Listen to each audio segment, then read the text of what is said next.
হযরত ইব্রাহিম আলাইহিস সালাম বিবি সারাকে ডাক দিয়ে বলছেন, বিবি রে, ও আমার বিবি, তুমি শুনে নাও, আজকে তোমাকে একটা কথা বলবো।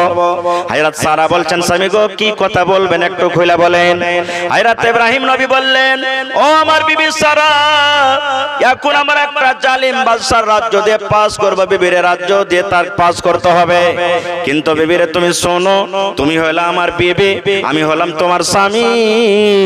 ওই বাদশার নিয়ম নীতি আছে, তার রাজ্য দিয়ে যত সুন্দর মেয়ে ছেলে পার করবে তার সাথে ও জেনা ব্যভিচার করবে, তার সাথে ও জেনা ব্যভিচার করবে, কুকর্ম করবে। কিন্তু বিবিরে শোনো, যদি বাদশার সামনে কথাটা বলে দেওয়া হয় যে এটা হলো আমার বোন, এটা হলো আমার ভাই, যদি তুমি আমাকে ভাই বলে স্বীকার করো আর আমি যদি তোমাকে বোন বলে স্বীকার করি, তাহলে বাদশা তোমার সাথে আর জেনা ব্যভিচার করবে না। বলছে তাই না? তো হ্যাঁ। বলছে বিবি, আমাকে তুমি মিথ্যা বলিও না, আমাকে মিথ্যাকারীর মধ্যে তুমি ঘোষণা করিও না। আমাকে বাদশা যদি ডাকে আমি তোমাকে বোন বলবো, আর তুমি আমাকে কিন্তু ভাই বলিও। বলছে ঠিক আছে। হাঁটতে আছেন, যখন তার রাজ্যের ভিতরে যখন ঢুকে গেছেন তারা দুজন, বাদশাকে খবর হয়ে গেল, ও বাদশা, আপনার রাজ্য দিয়ে একটা খুব সুন্দর যুবক আর তার সাথে একটা খুব সুন্দর বেটি ছেলে আসছে, পার করছে। বলছে যুবককে নিয়ে এসো ধরে। এবার হযরত ইব্রাহিম আলাইহিস সালামকে পেশ করা হলো বাদশার সামনে। হযরত বাদশা তখন বলছেন, তোমার নাম কি? বলছে আমার নাম ইব্রাহিম। বলছে তোমার সাথে ওইটা কে আছে? বলছে ওইটা আমার হলো আমার বোন। কিন্তু আসলে কে ওইটা? আসলে কে ওইটা? কথা বলেন না যে ভাই, ওটা হলো বিবি, ওটা হলো স্ত্রী। কিন্তু মান সম্মান বাঁচার জন্য বলছেন এটা হলো আমার বোন। এই মুসলমান শুনেলেন, যখন এই কথাটা বলা, বোন বলা সত্ত্বেও একটা উজিরকে ডাকতে বলছেন, তার বোন, ওকে ডাকো। হযরত সারাকে সামনে পেশ করে দেওয়া হলো। বাদশা বলছেন, ও আল্লাহর বান্দি, তোমার নাম কি? বলছে আমার নাম হলো সারা। বলছে যুবকটা কে? বলছে ওটা হলো আমার ভাই, কিন্তু আসলে ওটা স্বামী। এই কথাটা যখন বলে দেওয়া, হযরত সারা এত সুন্দর ছিলেন, এত সুন্দর ছিলেন, ওরে সুবহানাল্লাহ। আল্লাহর নবী বলেছেন, ভাই বোনের রিশতা বলা পরও বাদশার মন খানা মানলো না। এবার তার দিকে হাত বাড়িয়ে দিয়েছে তার সাথে জেনা ব্যভিচার করার জন্য। এই আমার মায়েরা, খালারা শুনেন, কেমন নেককার মানুষ ছিলেন হযরত সারা।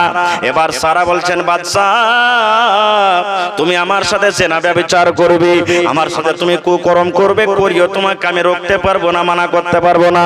কিন্তু বাদশা, আমার একটা শর্ত আছে, আমাকে প্রথমে ওযু করে 2 রাকাত নামাজ পড়তে দাও। আমি 2 রাকাত নামাজ পড়বো, আর 2 রাকাত নামাজ পড়ার পর যদি তোমার ইচ্ছা লাগে তুমি আমার সাথে জেনা ব্যভিচার করিও। বাদশা আদেশ দিয়ে দিলেন, হ্যাঁ তুমি পড়ো। 2 রাকাত নামাজ পড়তে বা কত সময় লাগবে? হযরত সারা ওযু করলেন, ওযু করার পর নামাজে দাঁড় হয়ে গেলেন। এবার 2 রাকাত নামাজ পড়লেন। নামাজ পড়ার পর আল্লাহর দরবারে দুহাত তুলে দিলেন, মাবুদ রে, এই আল্লাহ, এখনকার মাদতগার হইল আল্লাহ তুমি। এই আল্লাহ, তুমি মাদতকার নেওয়ালা, সাহায্য করনেওয়ালা। আল্লাহ, এই বাদশা থেকে রক্ষা যদি করতে পারো আল্লাহ তুমি করবে, তুমি ছাড়া কেউ করবে না। মাবুদ রে, আমি যদি তোমার সত্য বান্দি হই, যদি আমি তোমার নবীর স্ত্রীর যদি হই, এই আল্লাহ তুমি আজকে আমার হেফাজত করে নাও। কারণ আল্লাহ তুমি জানো, এ পাক পরওয়ারদিগার তুমি জানো, আমার লজ্জাস্থান, আমার শরমগাহ, আমার গোটা বডিটা আজ পর্যন্ত আল্লাহ তোমার নবী ছাড়া কেউ দেখেনি। আর ওরে শুধু হক আছে, ওরে শুধু হক আছে, ওই ছাড়া দুনিয়ার কোনো পুরুষ আমাকে দেখেনি। আল্লাহ, আজকে তুমি এই বাদশা থেকে আল্লাহ তুমি আমাকে রক্ষা করো। আল্লাহ, এই বাদশা থেকে তুমি আমাকে হেফাজত করে নাও। যেমন কথাটা বলা, ওরে সুবহানাল্লাহ, এই বাদশার হাত থরথর কাঁপতে কাঁপতে কাঁপতে কাঁপতে কাঁপতে হয়তো বাদশা বেহুঁশ হয়ে যাবে, কিংবা বাদশা জমিনে কাটতে লেগেছে। এই মতো দেখা পর আল্লাহুস সামাদ বাদশা হাওমা করে চিৎকার করে বলছে, সারাম, আর তোমার সাথে আমি জেনা ব্যভিচার করব না, আর তোমার সাথে আমি গুনাহ করব না। সারা, তোমার আল্লাহর কাছে একটু দোয়া করো, আল্লাহ রাব্বুল আমিন যেন আমাকে আবার নিজের হালাতে করেলেন। এইবারে সারা মনে মনে চিন্তা ভাবনা করলেন, আল্লাহ, আজকে যদি আমার সামনে বাদশা মরে যায়, আমার মাথাতে দাগ লেগে যাবে, আমার গায়ে দাগ লেগে যাবে। আল্লাহ, তার মার্ডারের বদলাতে হয়তো আমাকে মার্ডার করে দেওয়া হবে। গোটা পৃথিবীর মানুষ বলবে, দেখো একটা ইব্রাহিম নবীর স্ত্রী সারা কিভাবে নিজের কিভাবে সে একটা বাদশাকে মার্ডার করে দিয়েছে, হত্যা করে দিয়েছে। এই দাগটা আমার কাছে লেগে যাবে। হযরত সারা আবার আল্লাহর দরবারে দোয়া করলেন, হে রব্বুল আলামিন, জালিম বাদশাকে আল্লাহ তুমি রিহাই করে দাও, নাজাত দিয়ে দাও। ভালো হয়ে গেলেন, কিন্তু মন মানলো না। আল্লাহ রাসূল বলেছেন আবার তার সাথে জেনা ব্যভিচার করার জন্য হাত বাড়ালছে। আবার সে হাত কান থরথর করে কাঁপতে শুরু হয়েছে, মনে হয় জমিনে ধসে যাবে। আবার দোয়া করলেন, ভালো হয়ে গেল। দুইবার হলো, তৃতীয়বার হলো, আল্লাহুস সামাদ। তিনবার কার বেলাতে আবার বলছেন সারা, আর তোমার সাথে আমি কোনো ভুল কাজ করব না, জেনা ব্যভিচার করব না, তুমি আল্লাহর কাছে দোয়া করো যেন আল্লাহ আমাকে ভালো করে দেয়। এবার যখন ভালো হয়ে গেল, বাদশা উজিরকে ডাকে বলছে, এই হটো, কোন শয়তানকে নিয়ে এসেছো আমার কাছ থেকে? কোন জিনকে তুমি নিয়ে এসো আমার কাছে? হটাও একে এখান থেকে, এই শয়তানকে হটাও, এই জিনকে তুমি আমার কাছ থেকে হটাও। এবার ওখান থেকে বাড়ি থেকে বের করছে। বের করার সময়তে বাদশা বলছেন, এই দেখো আমার দাসী হাজেরা যে আছে, আমার দাসী হাজেরা। কোন কিতাবে বলছে যে না, এটা হলো বাদশার বেটি, আল্লাহু আলাম। যাই হোক, বলছে এই হাজেরাকে দিয়ে দাও, সারার খিদমত করবে। এই সারাকে দিয়ে দাও, একটা তোহফা গিফট দিয়ে দাও, এই হাজেরাকে দিয়ে দাও। হাজেরাকে দিয়ে দিলেন। তাহলে স্ত্রী হলো সারা, আর হাজেরা হলো একটা পরবেটি ছেলে। রাস্তা দিয়ে হাঁটছেন। এবার একটা পরবেটি ছেলের দিকে একটা পুরুষের জন্য দেখা হালাল না হারাম ভাই? জোরে বলেন, কথা বলেন না যে ভাই, হারাম সবাই জানছেন। রাস্তা দিয়ে হাঁটছেন। এবার হযরত সারা ইব্রাহিম নবীকে বলছেন, স্বামী গো, আমি হলাম আপনার স্ত্রী, আমার কাছে থাকবেন, দেখবেন, কোনো ব্যাপার নাই, কিন্তু আমার সাথে একটা বেটি ছেলে আছে হাজেরা, হয়তো আপনার দিকে ও দেখবে, আপনি কখন তাকে দেখবেন, গুনাহ হয়ে যাবে, পাপ হয়ে যাবে। এবার সারা বলছেন, ও বোন হাজেরা, তুমি আমার স্বামীর সাথে বিয়ে করে নাও। আল্লাহ রাব্বুল আলামিন আমাদেরকে এখনো একটা সন্তান দান করেনি, আমার কোকে ভক্তে থেকে এখনো সন্তান হয়নি, হয়তো আল্লাহ রাব্বুল আলামিন তোমার কোক থেকে একটা সন্তান দান করবেন। এই জন্য হাজেরা, তুমি আমার স্বামীর সাথে তুমি বিয়ে করে নাও। বিয়ে হয়ে গেল, থাকতে লাগলেন।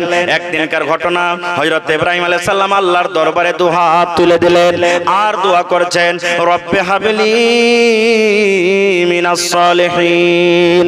৮০-৮৫ বছর ইব্রাহিম নবীর বয়স হয়ে গেছে, মাথার চুল গলা পেকে গেছে, আহারের শরীরটা কমজোর হয়ে গেছে। এরকম বয়সে আল্লাহর দরবারে দোয়া করছে, মাবুদ আমি দুনিয়া থেকে চলে যাব, আমার বাড়ির মালিক কে হবে, আমার জমি জায়গার মালিক কে হবে, আমার ওয়ারিস কে হবে? আল্লাহ এখন পর্যন্ত আমার ওয়ারিস হয়নি।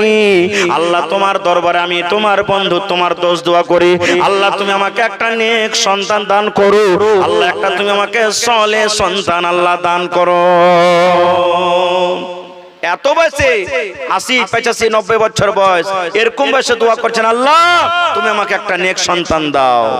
কিন্তু ইব্রাহিম নবী কথা বললেন না, আল্লাহ ঠোঁট কটা হয় তা চলবে, লাক মোচা হয় তা চলবে, পা ভাঙ্গা হয় তাও চলবে, কালো হয় তাও চলবে, ঠোঁট মোটা হয় তাও চলবে, আল্লাহ তুমি আমাকে একটা সন্তান দাও। এরকম দোয়া করলেন না। যেমন আজকে আমার মায়েরা দোয়া করবেন, 10 বছর 15 বছর বয়স হয়ে গেল, বিয়ে হয়ে গেল, এখনো সন্তান হয়নি, কত পীর বাবার কাছে যাবে, কত মাজারে যাবে, কত চাদর চড়াবে, কত মুরগা ভাত জবাই করবে, আর আঁচল পেতে পেতে আল্লাহর কাছে দোয়া করবে, রব্বুল আলামিন একটা তুমি আমাকে বেটা কিংবা বেটি দাও। আল্লাহ যদি পা ভাঙা হয় তা চলবে, কালো হয় তাও চলবে, ঠোঁট মোটা হয় তা চলবে, আল্লাহ তুমি আমাকে একটা সন্তান দাও, যেভাবে তোমার ইচ্ছা তুমি আমাকে সন্তান দান করো। না গে মা, এরকম ভাবে দোয়া করতে হবে না গে মা, না রে ভাই, এরকম দোয়া করতে হবে না। আল্লাহর কাছে যখন আপনি চাইবেন, আল্লাহ রাসূল বলেছেন তুমি ভালো জিনিস আল্লাহর কাছে চাও, ভালো জিনিস তুমি আল্লাহর কাছে চাও। কারণ তুমি যদি খারাপ জিনিস আল্লাহর কাছে চাইবে, খারাপ জিনিস যদি আল্লাহ দিতে পারে, তাহলে ওই আল্লাহ তুমি ভালো জিনিস চাও পার কেন ভালো জিনিস দিতে পারবে না। এই জন্য যখনই আল্লাহর দরবারে তুমি চাইবে, ভালো জিনিস চাও, খায়ের চাও। হযরত ইব্রাহিম নবী দোয়া করলেন, আল্লাহ তুমি আমাকে একটা নেককার সন্তান দান করো। আল্লাহ রাব্বুল আলামিন খুশখবরি দিয়ে দিলেন, ফাবাশশারনাহু বিগুলামিন হালিম। আল্লাহ বলেন, ইব্রাহিম তোমার দোয়া আমি কবুল করলাম, চাও তোমাকে একটা সন্তান দিলাম। কেমন সন্তান? সন্তান চালাক চতুর সন্তান হবে। আরে নেককার তো হবে, হবে তার সাথে চতুর চালাক হবে। কিছুদিন পর আল্লাহ আদেশ করছেন, আল্লাহর পরীক্ষা দেখেন ভাই, কয়েক জায়গাতে আল্লাহ তাবারাক ওয়া তাআলা ইব্রাহিম নবীকে পরীক্ষা করেছেন, তার মধ্যে একটা এটা পরীক্ষা। আল্লাহ বলছেন, ইব্রাহিম তোমার স্ত্রী হাজরাকে আর তোমার কলেজার টুকরা ইসমাইলকে, যে ইসমাইল এখনো মায়ের দুধ পান করে, ওকে বাড়িতে তোমাকে রাখতে হবে না, তুমি তাকে বনে রেখে এসো। কেমন বনে রেখে এসো? যেখানে কোনো গা নাই, যেখানে কোনো বাড়ি নাই, যেখানে কোনো ঘর নাই, যেখানে কোনো পানি নাই, যেখানে কোনো নদী নালা নাই, যেখানে কোনো বাড়ি নাই, ঘর নাই, পানি নাই, এরকম জায়গাতে তুমি রেখে এসো। ওই জায়গাটা কোথায় আছে? আজকে হাজী সাহেবেরা হজ করতে গেছেন মক্কাতে রে বন্ধু, যেখানে এখন কাবা শরীফ আছে, তখন কিন্তু কাবা শরীফ ছিল না। তখন কাবা শরীফ ভেঙে জমিনে বরাবর হয়েছিল। তখন কাবা শরীফের কোনো নাম নিশান ছিল না। কাবা শরীফ কোন জায়গাতে আছে তখন কিন্তু চেনা যাচ্ছিল না। আল্লাহ রাব্বুল আমিন বললেন, ইব্রাহিম যাও যাও, এমন জায়গাতে তোমার স্ত্রীকে রাখবে, তোমার বিবিকে রাখবে, যেখানে কোনো বাড়ি নাই, যেখানে কোনো ঘর নাই, যেখানে কোনো মানুষ নাই, যেখানে কোনো পানি নাই, এরকম জায়গাতে রাখবে। সাথে সাথে আল্লাহ অর্ডার করলেন, ইব্রাহিম তুমি শুনে নাও, তোমার বাচ্চাকে এবং তোমার বিবিকে যখন ওখানে তুমি ছাড়বে, ছাড়ার সাথে সাথে যতই তোমার স্ত্রী তোমাকে পিছন থেকে ডাক দিবে, খবরদার খবরদার তুমি পিছন দিকে কিন্তু ঘুরে দেখবে না। নারে তাকবীর! হয়নি, হবে না, হতে পারে না আমার নবীর সাথে কারো তুলনা। হয়নি, হবে না, হতে পারে না আমার নবীর সাথে কারো তুলনা। হায়রে তুলনা তো দূরের কথা, ছায়াও মিলে না। হয়নি, হবে না, হতে পারে না আমার নবীর সাথে কারো তুলনা। হয়নি, হবে না, হতে পারে না আমার নবীর সাথে কারো তুলনা। সকল নবী রাসূল ছিলেন খোদার দিবানা, দু নয়নে দেখব খোদা ছিল তামান্না। আরে মোর নবীকে ডেকে নিলেন, আরে মোর নবীকে ডেকে নিলেন, দেখবে রব্বানা। হয়নি, হবে না, হতে পারে না আমার নবীর সাথে কারো তুলনা। হয়নি, হবে না, হতে পারে না আমার নবীর সাথে কারো তুলনা। ইউসুফকে দেখে যারা আঙ্গুল কেটেছে, তারা কে আমার নবীর রূপ দেখেছে। ইউসুফকে দেখে যারা আঙ্গুল কেটেছে, তারা কি আমার নবীর রূপ দেখেছে? আর দেখতো যদি কেটে দিত, আর দেখতো যদি কেটে দিত কলিজা খানা। হয়নি, হবে না, হতে পারে না আমার নবীর সাথে কারো তুলনা। হয়নি, হবে না, হতে পারে না আমার নবীর সাথে কারো তুলনা। যার শানে আল্লাহ তাআলা করলেন ঘোষণা, খলকে আজিম আমার শাহে মদিনা, মুসলমানে নবী ছাড়া কিছুই মানে না। হয়নি, হবে না, হতে পারে না আমার নবীর সাথে কারো তুলনা। নারে তাকবীর! হযরত ইব্রাহিম আলাইহিস সালাম একটা উটে চাপলেন, আর বিবি হাজেরা আর ইসমাইলকে এক উটে চাপালেন। মা হাজেরা কিন্তু জানেন না যে আমার স্বামী আমাকে কোথায় যেতে নিয়ে।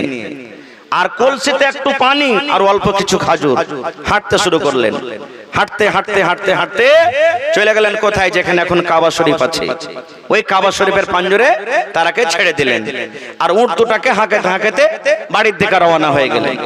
মা হাজেরা মনে মনে বলছেন যে হয়তো আমার স্বামী উট চড়াইতে গেলে, কিন্তু দেখছে সাফা মারওয়া পাহাড় পার হয়ে অনেক দূর চলে গেলেন। মা হাজেরা বলছেন, ব্যাপার কি? আমার স্বামী উট হাঁকাতে হাঁকাতে নিয়ে চলে গেছে। এবার পিছন থেকে আওয়াজ দিয়েছেন, ও আল্লাহর দোস্ত, আমাদেরকে কোথায় আপনি ছেড়ে যাচ্ছেন? আল্লাহ যে পিছন দিকে তাকাতে মানা করেছেন, কোনো উত্তর নেই, কোনো উত্তর নেই। মা হাজেরা আবার বলছেন, আল্লাহ এত ডাকছি আমার স্বামীকে, পিছন দিকে ঘুরে দেখে না, কারণটা কি? এবার আবার বলছেন, কত জ্ঞানী মহিলা, আহ জীবনের কুরবানি দেখেন।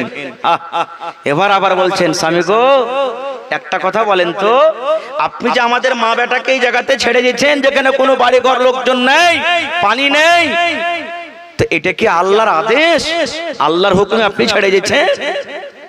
হযরত ইব্রাহিম আলাইহিস সালাম এরকম ভাবে মাথাটা হিলিয়ে দিলেন, হ্যাঁ আল্লাহর আদেশে যাচ্ছি। এ আমার মায়েরা খালারা, এবারে বিবি হাজেরা কি বলছেন দেখেন। বলছেন, স্বামী গো চলে যান, চলে যান, আপনাকে আর রুকবো না, আর আপনাকে ডাক দেব না, বাধা দেব না। ও ইব্রাহিম আমার স্বামী, চলে যান আমাদের মা বেটাকে ছেড়ে, আর আপনাকে বাধা দেব না স্বামী গো। আল্লাহর আদেশে যখন আমাদেরকে ছেড়ে যাচ্ছেন, আল্লাহ রাব্বুল আমিনের উপরে তাওয়াক্কুল আছে, ভরসা আছে। আল্লাহ রাব্বুল আমিন আমাদের মা বেটাকে আল্লাহ হালাক বরবাদ করবেন না। আল্লাহ রাব্বুল আমিন আমাদের মা বেটার হেফাজত করবেন। চলে যান, আর আপনাকে ডাকবো না খো। এখানে মেলায় কথা লুকিয়ে আছে ভাই। ওখান থেকে দৌড়াইতে দৌড়াইতে আসছে, যদি কলসিতে যেখানটা পানি ছিল শেষ হয়ে গেল, পানি নেই, কি পানি পান করবে? আল্লাহুস সামাদ। ইসমাইল কাঁদছে, পানি পান করার জন্য কাঁদছে, ছোট বাচ্চা, তাকে শুকিয়ে দিলেন আর পানির তলাশে চলে গেলেন বিবি হাজেরা। সাফা মারওয়া পাহাড় দুটো আছে, একটা সাফা একটা মারওয়া, কাবা শরীফের পাঞ্জরে। যারা হজ করে এসেছেন, হাজী সাহেব দেখেছেন, এখনো যারা হজ করতে গেছেন তাকে 7 চক্কর তাওয়াফ করতে হবে। সাফা পাহাড়ের পরে চলে গেলেন, দেখি কোন জায়গাতে পানি টানি দেখা যায় কিনা। পানি দেখতে পাওয়া গেল না। আবার সাফা থেকে নেমে দৌড়াতে দৌড়াতে মারওয়া চলে গেলেন। মারওয়ার পাহাড়ে চেপে দেখছেন কোন জায়গাতে পানি পাওয়া যায় না। এই করে করে 7 বার দৌড়ালেন। আল্লাহ রাসূল বলেছেন, সাফা একবার গেলেন, সাফা থেকে মারওয়া, মারওয়া থেকে সাফা, আবার সাফা থেকে মারওয়া, সাফা থেকে মারওয়া।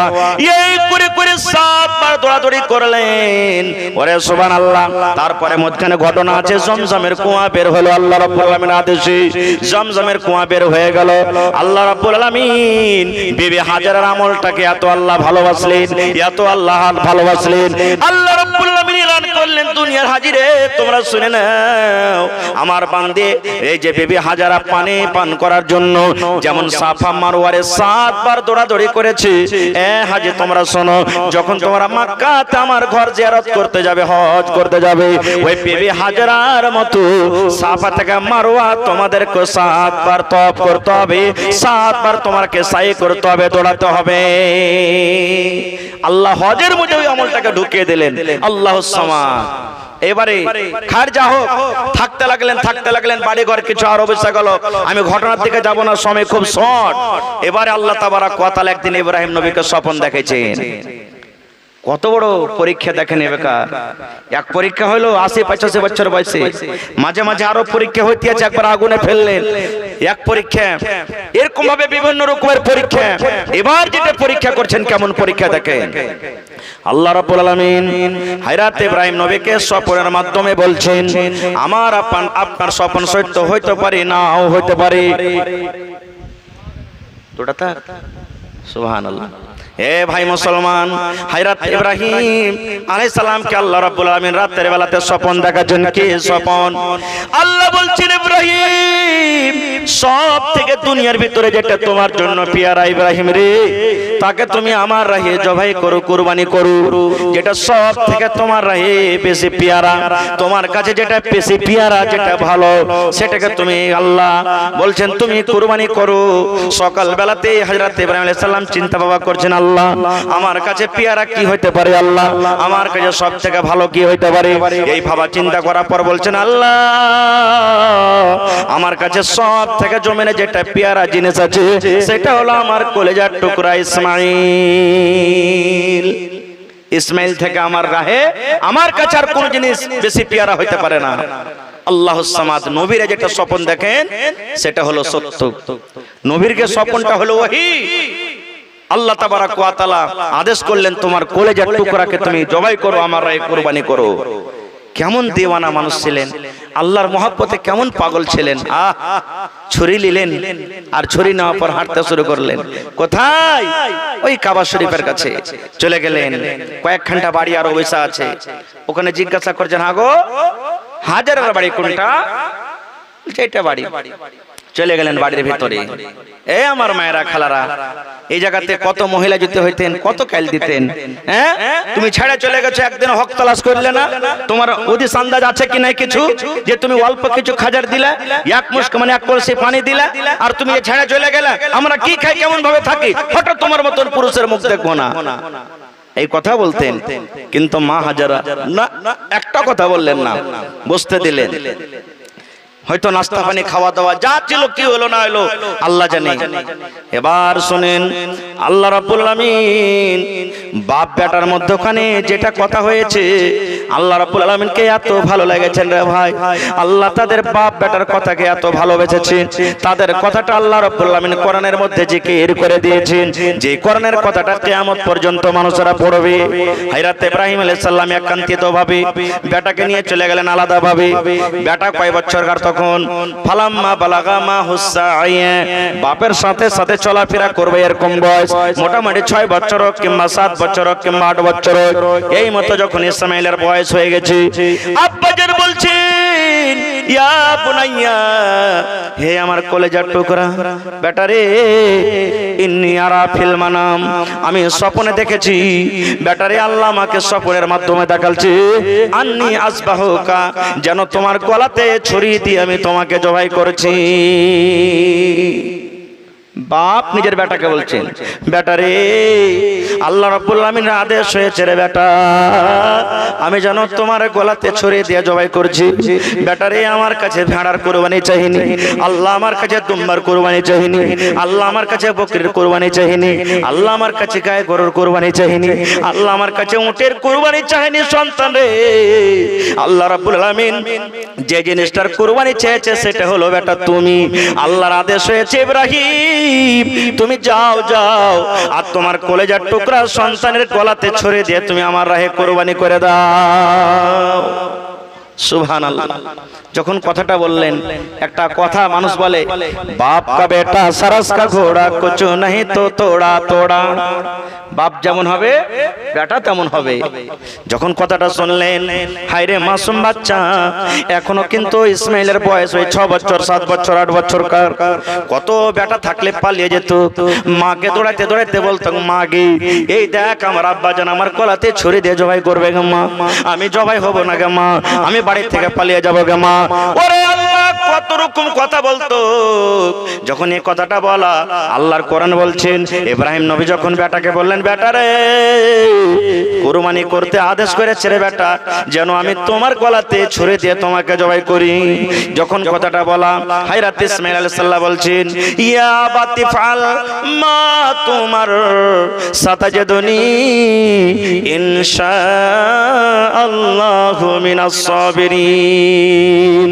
ওরে আল্লাহ, হযরত ইসমাঈল আলাইহিস সালাম বলছেন, ইয়া বাতি ফাল মা তোমার, আব্বা গো আল্লাহ রাব্বুল আলামিন যখন আপনাকে আদেশ করেছেন আমার গলাতে ছুরি দিয়ে জবাই করবেন, আপনি আমাকে কুরবানি করবেন, এটা আল্লাহর ফয়সালা, আল্লাহর অর্ডার, আল্লাহর হুকুম।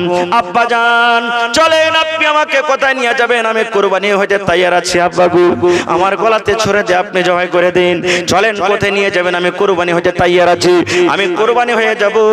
আল্লাহ রাব্বুল আলামিন যেটা আপনাকে আদেশ করেছেন তারপরে আপনি আমল করেন, চলেন চলেন আব্বা জান। আব্বা করে একটা কথা শুনলেন, সাতাজদুনি ইনশাআল্লাহু মিনাস সাবিরিন। আব্বা গো চলেন, আপনি কুরবানি করতে নিয়ে চলেন, আপনি যখন আমার গলাতে ছুরি দেবেন, আপনি যখন আমাকে জবাই করবেন, আব্বা ওই সময়তে আপনাকে লাত মারবো না, ফাইট মারবো না, হাত মারবো না, আমি আপাড় দাপাড় করবো না, ছটপট ছটপট করবো না, ছুরির তলা থেকে আমি পালিয়ে যাব না গো আব্বা জান। আপনি ধীর স্থির ভাবে আল্লাহকে রাজি করার জন্য, আল্লাহকে সন্তুষ্ট করার জন্য আপনি যখন আমার গলাতে ছুরি দিবেন, আপনি আমাকে সবরকারীদের মধ্যে পাবেন, ধৈর্যশীল পাবেন, আপনার ছুরির তলাতে আমি ছটপট ছটপট করব না। ওরে আল্লাহ, বাপ কহিলেন, বেটা মেনে নিলেন। আল্লাহ রাব্বুল আলামিনের কোরআন আবার বলছেন, ফালাম্মা আসলামা ওয়া তাল্লাহু লিল জাবিন। ফালাম্মা আসলামা তাসনিয়ার সিগা আছে। আল্লাহ রাব্বুল আলামিন বলছেন, বাপ বেটা দুজন রাজি হয়ে গেলেন, আব্বা রাজি হয়ে গেলেন, মানে ইব্রাহিম নবী বেটাকে কুরবানি করব বলি, আর ইসমাঈলও রাজি হয়ে গেলেন কুরবানি হবে বলে, আব্বার ছুরিতে জবাই হবে বলে। ফালাম্মা আসলামা, বাপ বেটা যখন রাজি হয়ে গেলেন, রাজি হতে হতে তারা দুইজন যখন মিনার মাঠের দিকে চলে গেলেন। ওরে আল্লাহ, এই যে দেখেন রাতটা টপতে গেলে কালকে হাজিরা মিনার মাঠে কত জানোয়ার জবাই করবেন, কুরবানি করবেন। ওরে আল্লাহ, ওই মিনার মাঠের দিকে হাঁটতে লাগলেন, রওনা হতে লাগলেন, হাঁটতে হাঁটতে হাঁটতে হাঁটতে হাঁটতে এবারে শয়তান ইবলিস দেখেন আল্লাহর সাথে ওয়াদা করেছে, আল্লাহ আমি একাই জাহান্নাম যাব না, আল্লাহ তোমার বান্দা বান্দিরাকে আমি জাহান্নামের ভিতরে নিয়ে যাব। শয়তান মানুষের রূপ ধরে ওরে সুবহানাল্লাহ, শয়তান বলছে আল্লাহ কেমন করে ইব্রাহিমকে আমি তোমার নাফরমান বান্দা বানাবো? ইব্রাহিম তো সব জায়গাতে পাস করে গেল, ইব্রাহিম তোমার পরীক্ষাতে পাস করে যায়। আল্লাহ আজকে আমি এই ইব্রাহিমকে আমি বেটার কুরবানি থেকে নিষেধ করব, মানা করব, রোকবো। কেমন করে রোকবো, কেমন করে রোকবো? এবার ইবলিস দৌড়াতে দৌড়াতে দৌড়াতে মা হাজারার কাছে চলে গেলেন। ও বিবি হাজারা, তুমি কি জানো? বলছে কি হয়েছে? বলছে তোমার স্বামী তোমার বেটাকে কোথায় নিয়ে গেল জানো? বলছে না আমি জানি না। এইবারে শয়তান বলছে হাজারা, তোমার বেটাকে তোমার স্বামী ইব্রাহিম মিনার মাঠে নিয়ে চলে গেলেন কুরবানি করার জন্য। মা হাজারা বলছেন এরে আল্লাহর বান্দা, দুনিয়াতে কোনো এমন পাপ নাই যে নিজের পাপ নিজের গলাতে ছড়িয়ে দিয়ে বেটাকে জবাই করবে। আমি মানবো না, বিশ্বাস করব না। এইবারে শয়তান বলছেন হাজারা, তুমি জানো না, বুঝো না, তুমি জানো না হাজারা, আল্লাহ রাব্বুল আলামিনের আদেশ হয়েছে, ফয়সালা হয়েছে যে নিজের বেটার গলাতে ছড়িয়ে দিয়ে তাকে জবাই করবে। যেমন কথাটা বলা, এবারে মা হাজার একটা পাথর নিয়ে বিসমিল্লাহ আল্লাহু আকবার করে আমার চলে বলছে হট শয়তান তুই এখান থেকে। আরে আমার ভাগ্য কত ভালো, নসিব কত ভালো, দুনিয়াতে তো অনেক মহিলা আছে, আল্লাহ কাহরি বেটাকে পছন্দ করেননি, কবুল করেননি। আমার নসিব কত ভালো যে আল্লাহ রাব্বুল আলামিন আমার মতন মহিলাদের বেটাকে আল্লাহ কবুল করেছেন কুরবানির জন্য। এর থেকে খুশি কি আছে? আমার একটু কোনো মায়া দয়া হবে না, আমি খুশি আছি আল্লাহ তাবারাক ওয়া তাআলার আদেশে। যদি আমার বেটা আল্লাহর রাহে কুরবানি হয়, আমার স্বামী কুরবানি করে, আমার কোনো আপত্তি নেই। যখন দেখলে হাজারাকে তো পারলাম না, আবার শয়তান দৌড়াতে দৌড়াতে দৌড়াতে দৌড়াতে এবার কানে কানে ইসমাইলকে বলছেন ইসমাইল তোমার আব্বাজান তোমাকে কোথায় নিয়ে যায় তুমি জানো? বলছে কোথায় নিয়ে যাবে? বলছে ইসমাইল তুমি জানো না, বুঝো না, তোমার আব্বাজান তোমাকে মিরার মাঠে কুরবানি করতে নিয়ে যাবে। যেমন কথাটা বলা, হযরত ইসমাইল আলাইহিস সালাম ওই সময়তে ওই জামানাতে আল্লাহর সামনে একটা পাথর নিলেন, আর পাথর নেওয়ার পর শয়তানকে বিসমিল্লাহ আল্লাহু আকবার বলে মারলেন। আর পর বলছে এ শয়তান তুই আমার সামনে থেকে হটে যা, আমাকে আল্লাহর নাফরমানি করিস না, আল্লাহ তাবারাক ওয়া তাআলার ফরমাবরদার বান্দা আমি হয়ে আছি, হয়ে থাকবো, আল্লাহর আমি কুরবানি হয়ে যাব, তোর কথা শুনবো না, তোর কথা শুনবো না। এবার শয়তান যখন ওখানে জায়গা না পেল, এবার হযরত ইব্রাহিম আলাইহিস সালামের কানে কানে বলছেন ও ইব্রাহিম তুমি একটা স্বপ্ন দেখে, সামান্য একটা স্বপ্নকে মেনে তুমি বেটাকে কুরবানি করতে চলে যাবে। আরে তোমার বুড়াতি কালে এটা হলো সাহারা, তোমার মরার পর তোমার ওয়ারিস হবে, আর তো তোমার ছেলে নাই, আর তো তোমার ছেলে নাই। এই বুড়াতি কালের একটা সাহারাকে তুমি খামোকা একটা স্বপ্নকে মেনে, স্বপ্নের কথাকে সত্য মেনে তুমি কুরবানি করতে চলে যাবে। যেমন কথাটা বলা, হযরত ইব্রাহিম নবী এবার বিসমিল্লাহ আল্লাহু আকবার বলে শয়তানকে একটা পাথর মারলেন, আর বলছেন শয়তান তুই আমার আগে থেকে হটে যা, রাস্তা ছেড়ে দে, কারণ আল্লাহর আদেশ হয়েছে আমি বেটাকে কুরবানি করতে নিয়ে যাব, কুরবানি করব। যতক্ষণ পর্যন্ত আমি আল্লাহর আমার ছেলেকে কুরবানি না করব, আমার স্বপ্নকে যতক্ষণ আপনি সত্য না করব, ততক্ষণ পর্যন্ত কিন্তু আমি বাড়ির দিকে রওনা হব না। আল্লাহ তাবারাক ওয়া তাআলা তাদের আমলটাকে এত ভালোবাসলেন, যত হাজি কিয়ামত পর্যন্ত হজ করবেন আল্লাহ আমলটাকে হজের মধ্যে ঢুকিয়ে দিলেন, আর বললেন হাজিরা ওই 3 জায়গাতে তোমাদেরকে পাথর মারতে হবে। চলে গেলেন মিনার মাঠে। আল্লাহ রাব্বুল আলামিন বলেন ওয়াতাল্লাহু লিল জাবিন, মুখের ভরে বেটাকে শুতিয়ে দিলেন, মুখের ভরে শুতিয়ে দিলেন। ওরে সুবহানাল্লাহ, অন্য অন্য বইয়ে কিতাবে লেখা হয়েছে হযরত ইসমাঈল আলাইহিস সালাম বাপকে বলছেন আব্বা গো আমি আপনার একটা সন্তান, আপনি কত আমাকে ভালোবাসেন, আমি কত আপনাকে ভালোবাসি, আব্বা গো আপনি আমাকে মুখের ভাঁজে শুতিয়ে দেন গো আব্বা, আপনি আমাকে মুখের ভাঁজে শুতিয়ে দেন, কারণ আপনি নিজের চোখে পাট্টি বেঁধেলেন, নিজের চোখটাকে আপনি বন্ধ করলেন, কারণ যদি আপনার চোখটা খোলা রাখে আর আমাকে যদি আপনি এরকম ভাবে যদি মাথার ভরে শুয়ে রাখেন, আমার চোখে চোখে যদি আপনার চোখ পড়ে যায়, হয়তো ময়ার কারণে আপনি আমাকে জবাই করতে পারবেন না, ময়ার কারণে আমার গলাতে আপনি ছুরি দিতে পারবেন না। এই জন্য আব্বা আমাকে মুখের ভরে আপনি শুয়ে দেন, আর নিজের চোখটাকে আপনি বন্ধ করলেন, আর বন্ধ করার পর আপনি আমাকে কুরবানি করে দেন। ওরে আল্লাহ, এই পৃথিবীতে কোন এমন মায়ের বেটা জন্ম লাইনি ওরে আল্লাহ কিয়ামত পর্যন্ত নিবে না যে নিজের বেটার গলাতে ছুরি দিতে পারবে, নিজের বেটার গলাতে ছুরি দিয়ে আল্লাহকে সন্তুষ্ট করতে পারবে। ওরে আল্লাহ কত হযরত ইব্রাহিম আলাইহিস সালাম ভালোবাসতেন বেটাকে, কত মহব্বত করতেন, আর বেটার সাথে সাথে আল্লাহকে কত ভালোবাসতেন যে ৮০-৮৫ বছর বয়সে এখন আল্লাহ সন্তান দান করলেন। ওই সন্তানকে আল্লাহ কুরবানি চাইলেন, তবু আল্লাহ রাহে কুরবানি করে দিয়েছেন। ওরে সুবহানাল্লাহ। হযরত নবীজি বলছেন আসমানের যত ফেরেশতারা আছেন সমস্ত ফেরেশতারা আল্লাহ আল্লাহ করছেন, আল্লাহ এই তো কোন পরীক্ষা, আল্লাহ এই তোমার কোন লীলা, আল্লাহ এটা তোমার কেমন আজমাইশ, আল্লাহ কেমন ইমতিহান। এক বাপ নিজের বেটার গলাতে ছুরি দিয়ে জবাই করবে হবে, আল্লাহ মনে হয় আজকে ইসমাইল কুরবানি হয়ে যাবে। এই আল্লাহুস সামাদ। আল্লাহ রাসূল সাল্লাল্লাহু আলাইহি ওয়াসাল্লাম বলেছেন যখন হযরত ইব্রাহিম বেটার গলাতে ছুরি দিয়ে জবাই করতে যাবে এরকম সময়তে আল্লাহ রাব্বুল আলামিন জিবরিলকে ডাক দিয়েছেন, ও আমার ফেরেশতা জিবরাইল রে, আমার নবী ইব্রাহিম নিজের স্বপ্নকে সত্য করে দিয়েছেন, পরীক্ষাতে পাস হয়ে গেছে, যাও তুমি তাড়াতাড়ি করে জান্নাত থেকে একটা দুম্বা নিয়ে যাও, আর দুম্বা নিয়ে যে আমার ইব্রাহিমের ছুরির তলাতে রাখবে আর ইসমাইলকে তার ছুরি থেকে টেনে নেবে। যাও তাড়াতাড়ি করে জান্নাত থেকে একটা দুম্বা নিয়ে যাও, কারণ আমার ইব্রাহিম পাগল হয়ে গেছে আমার মহব্বতে, যতক্ষণ পর্যন্ত বেটাকে জবাই না করবে ছাড়বে না, কিন্তু ছাড়বে না। আচ্ছা বলেন তো, যদি সারা দিন সারা রাত যদি ছুরিটাকে গলাতে জবাই করে আর ঘুষে, আর আল্লাহ তাবারাক ওয়া তাআলা যদি ছুরিকে বলেন ছুরি যতই ঘুষো তুমি খবরদার কাটবে না, তো কাটবে কি? ছুরির ক্ষমতা আছে ভাই? জোরে বলেন ক্ষমতা আছে কি? বলবেন হাজী মাওলানা ছুরিতে কি কথা শুনে লোহার জিনিসে? জি, ছুরিতে কথা শুনবে। আগুন তো শুনেছে, শুনেনি? এই যে আমি ঘটনাটা পিঠে ছেড়ে দিলাম, যখন হযরত ইব্রাহিম আলাইহিস সালামকে আগুনে ফেললেন তার কমেরা মূর্তি ভাঙার কারণে, তো আল্লাহ তাবারাক ওয়া তাআলার ফেরেশতা বাদালের ফেরেশতা এসে বলছেন ইব্রাহিম একটু অর্ডার করো না, এক সঙ্গে সব আগুন নিভিয়ে দেব। কিন্তু ইব্রাহিম বলেছিলেন কি আমার আল্লাহ আমাকে দেখছেন, আল্লাহ সাহায্য করবেন।